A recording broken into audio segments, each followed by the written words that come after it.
Let me illustrate again for a moment before we come to the verse that says the heart is desperately wicked.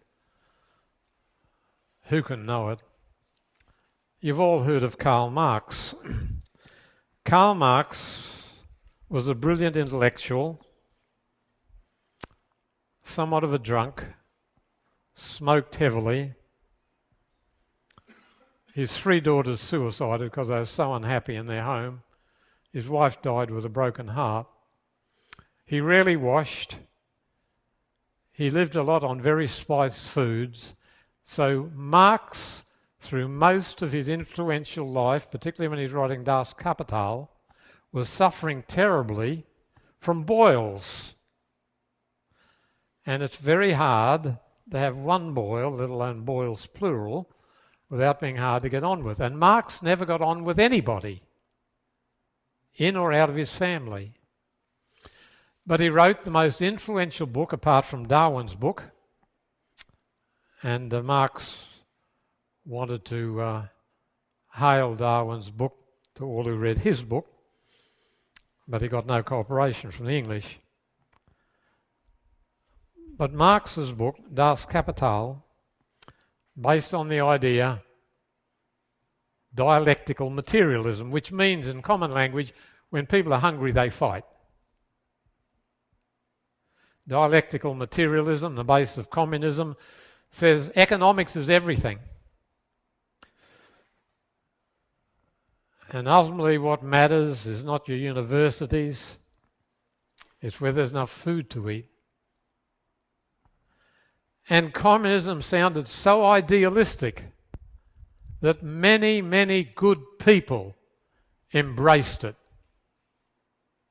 And only with what began to happen in Spain and then later under communism were people disillusioned. One of the most famous books of the last century was called The Light That Failed. It talked about some very well-known people, very good people who embraced communism and were disillusioned. Karl Marx had an idea that was mental dynamite. Dialectical materialism, he called it. Ultimately, his creed took over 60% of the world. 2 of the biggest countries, Russia and China, and all their satellite countries like Vietnam and North Korea. 60% of the world was taken over by communism, and the disillusionment did not come until Russia in 1990 found it couldn't keep up with the West in producing military apparatus, and economically it bankrupted. You all remember how the news was full of nothing else in 1990. The trouble with communism, it doesn't work. You see, Karl Marx should have known from his own heart. He had a motto, from every man according to his ability to every man according to his need.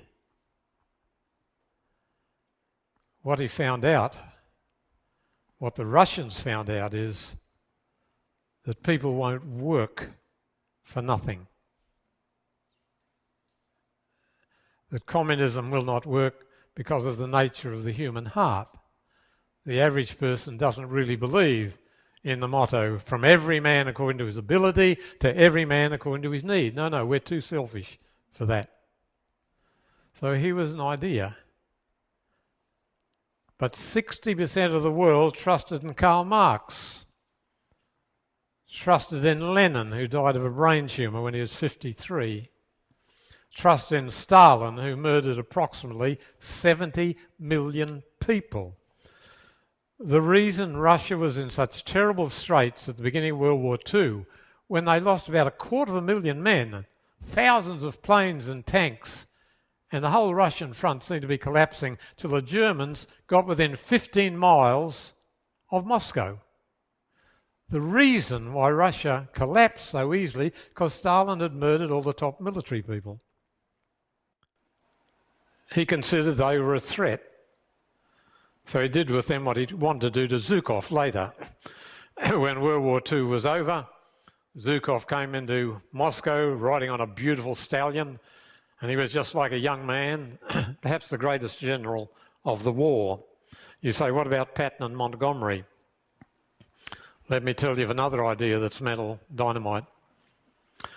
When the Allies invaded Sicily, where there was a very strong German army, the thing that motivated Patton, the American, and Montgomery, the English, was let's beat the other guy to Messina. And they neglected altogether to make provision for preventing the German army getting away. And because of this mad ambition on the part of our own generals, most of the German army got away. Scores of thousands of men. And that meant they lived to kill thousands of Britishers and Americans in the months that followed. So Patton and Montgomery, because of their mad ambitions, because of their rivalry, caused the death of thousands of their own people. Just because of an idea. I've got to beat that guy. I've got to beat that guy. And so the German army escaped. They made no provision. And thousands of them then lived to kill the Allies in the months that followed. Ideas are mental dynamite. Come back, if you would, to Jeremiah. Cursed is the one that trusts in man.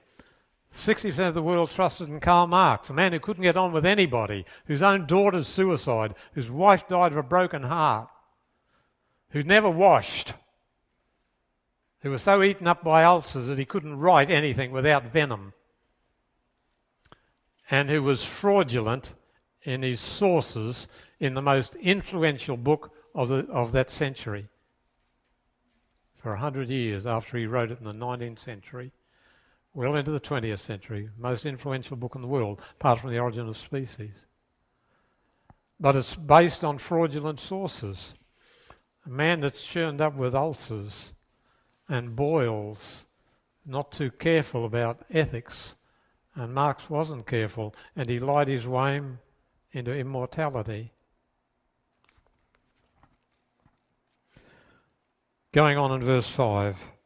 Having said, cursed is the one who trusts in man, who depends on flesh for his strength, and whose heart turns away from the Lord. Funny thing, you know, Marx was a Jew.